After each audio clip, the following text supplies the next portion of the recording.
exam, because when you're doing one-on-one lessons, you don't really know how your progress is. So you need some kind of benchmark to tell you that, okay, what Absolutely. you need to improve on, what is working for me, what's not, right? Hmm. So giving that A2 exam was probably. Hi, Vaishnavi. Hi, Parth. Thank you so much for coming on the podcast.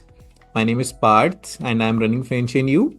And I'm so super glad to to have you on the podcast because you are already having a like a very dense experience with the language.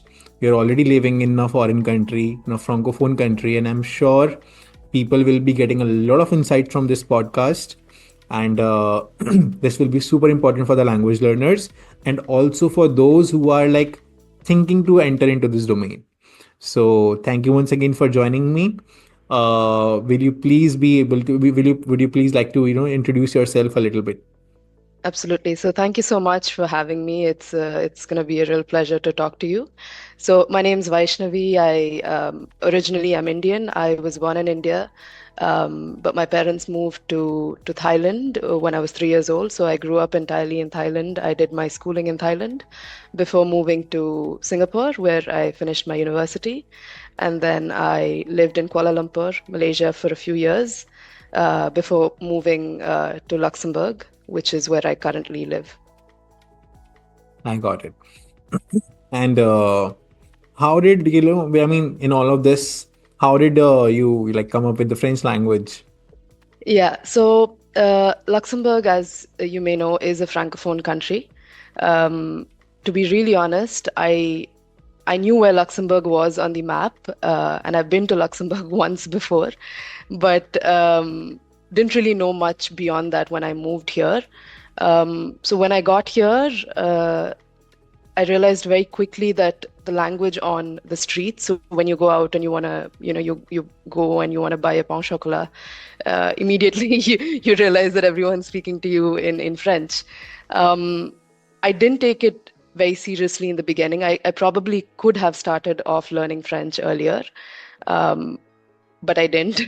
But I mean, there's a lot of reasons for that. Well, I also wanted to get the citizenship of this country, wherein you need Luxembourgish, which is another language.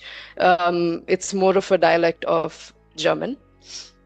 So I prioritized learning that, and after I finished learning it and giving the exam for that, I started learning French in 2023. I got it. I got it. So you have completed till which level? I mean, So I have officially passed B1 as of November last year. okay. And I've been working towards a B2 since then. I'm planning to give the exam for DELF B2 in May this year. I got it.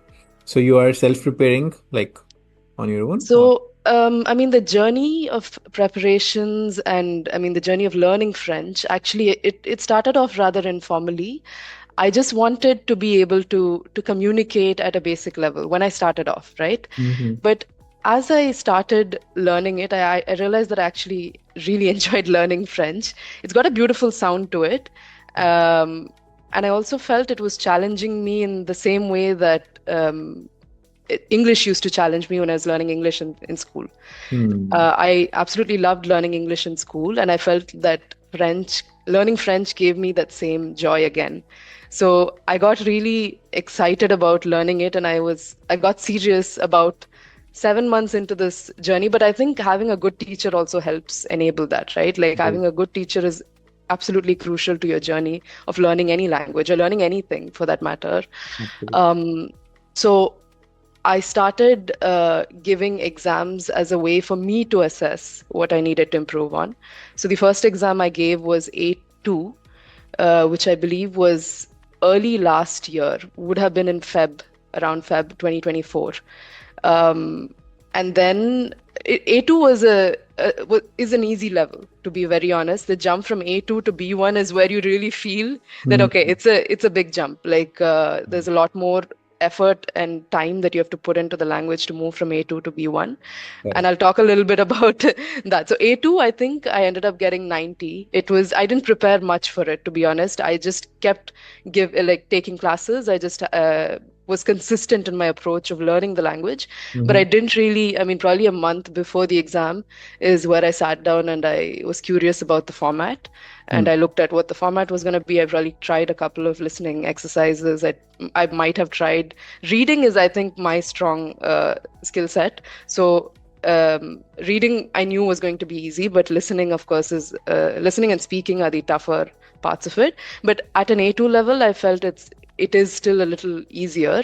So I think I still managed. And then I gave B1 in November last year, and I realized that okay, it's not as easy as A2 anymore, and you really have to, work for it. I'm absolutely agree with you. Yeah. And because you're a working professional also, like Mm. you're working full time, I'm sure. So I'm sure it will be very difficult for you to manage time to learn the language separately. Yeah, especially, I mean, I think it would help if the work environment was also in French, because I Hmm, think the progress would be a lot quicker. But absolutely. I'm currently in an English-speaking environment, so I don't get to use French at work. Like French people are more likely, as I heard. I don't really know exactly. As I heard, they are like giving more preference to the people who are speaking their own language. Like Absolutely. so, Yeah. because you are already living in a francophone country. So, what is your take on this? So, um, I think I can tell you my experience of living here pre and post learning French. I think Absolutely. pre-learning French, I think the experience is different. I think Luxembourg compared to Paris, I can say is still a bit more expatriate in its population. So there's a lot of expatriates here, and you could still survive by speaking English, but if you do put in the effort to learn French or actually their language, learn Luxembourgish, and when you try speaking that language with French people or Luxembourgish people, you get treated differently for sure. Hmm. And this is even more common in Paris. Like now, I used to go to Paris before I knew French, and now Mhm. when I go there and I can actually use this language, it's absolutely different. Like I actually feel excited about going there because I think initially they would just shut you down. They don't really engage with you if you don't speak Absolutely. their language. But once you do start speaking it, you do realize that okay, you feel a lot more empowered. You don't feel scared if somebody suddenly starts talking to you in French, or even just going and ordering coffee at a bakery. Just being able to do that in French, I think, is empowering in True. itself. Yeah. True. Very true. And Vaishnavi, what was your motivation? Hmm. To learn French? Just, I mean, was it just to survive in that country, and to be comfortable, with the residents, or it was like more of a career purpose also? Yeah. So I'm a marketer by profession.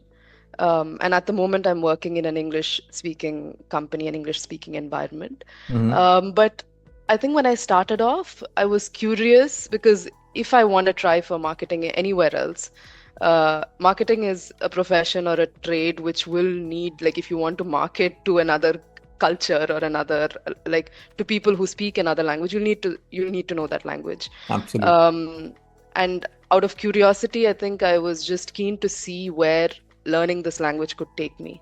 Didn't really think too far beyond that.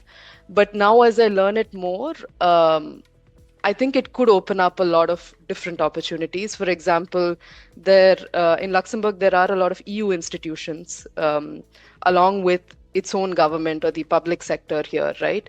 Where French is the language where official documents are written in. Hmm. So I think having French at a good level can open up those doors as well. So not only the private sector, but also possibly the public sector.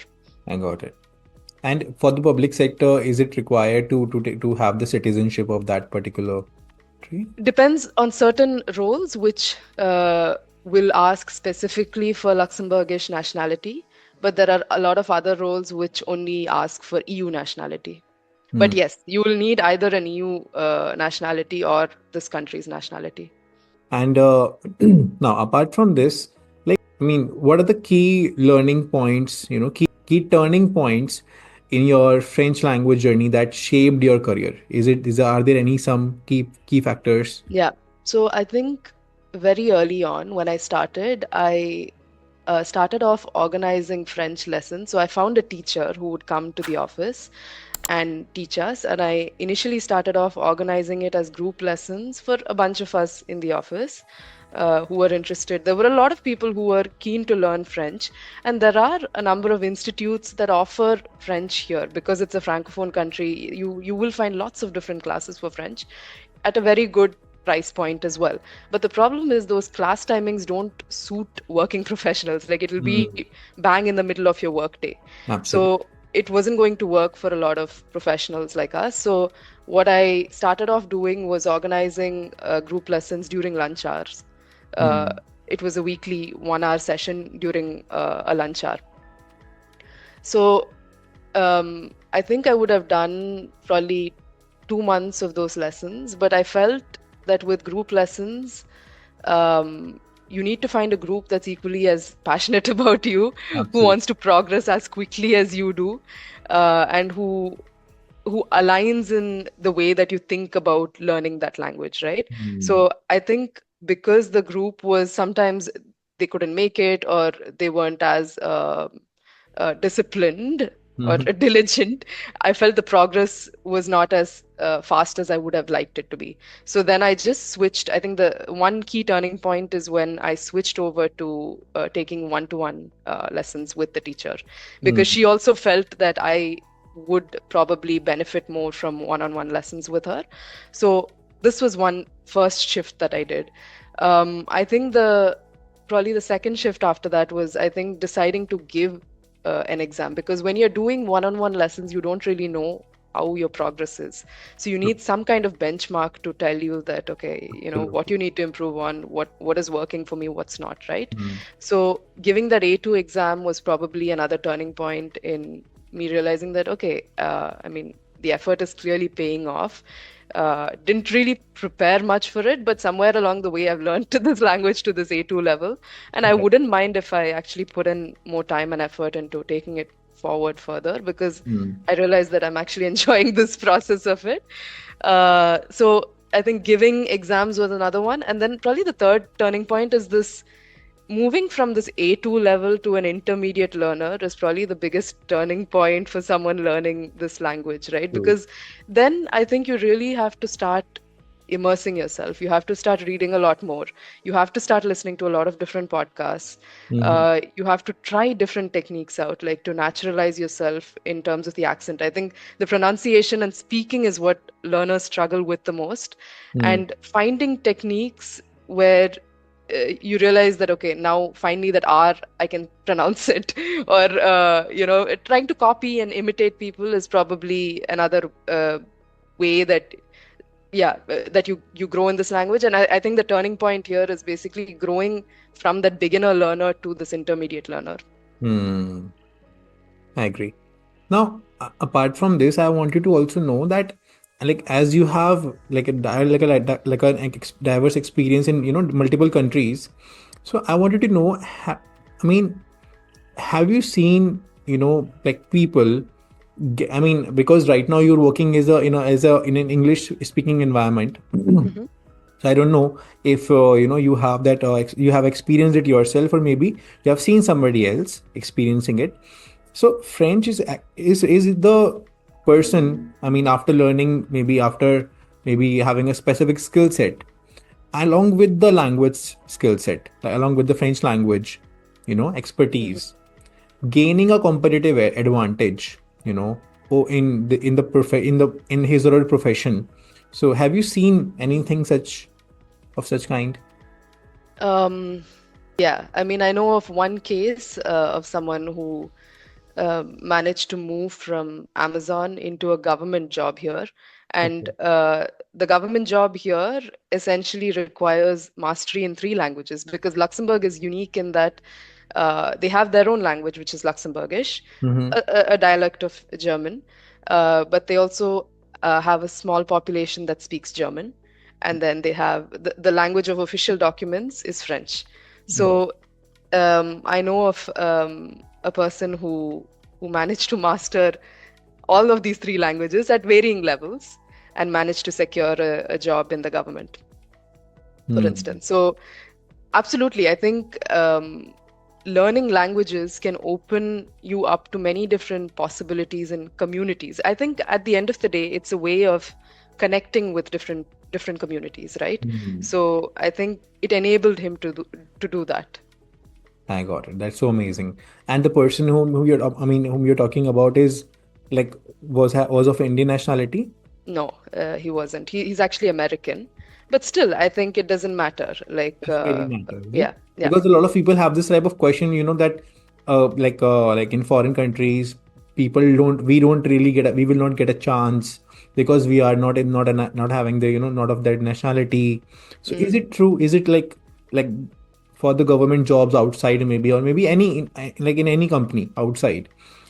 Is it true that preference is given to the person of their own nationality and not the others?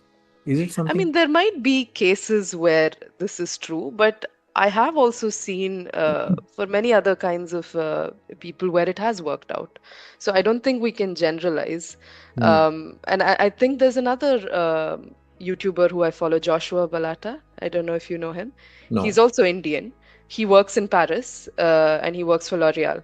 He speaks French at a fluent level. He started off learning French in India, so his story is also pretty inspiring because Hmm. he started off in India. He learned French in school, and then he came over to Paris or France for his masters. Really improved his French in 3 years. I think he secured the nationality as well, and he now works in L'Oreal. So it's another case where I think it has been successful. Amazing. Yes, Yeah. absolutely, absolutely. So we cannot generalize it, I'm sure. But as you shared that, like people from American nationality or maybe Indian nationality can also do really well outside if you have the language expertise, I'm sure. Yeah, I think it's important to be optimistic about it. I mean, yeah, I do Hmm. know a lot of people are immediately like, no, they would prioritize their people. Even if you learn the language, you're not going to make it. But I think why not give it a good shot? Like, I wouldn't let that put me away from learning it, giving it a Hmm. fair shot. Absolutely, absolutely.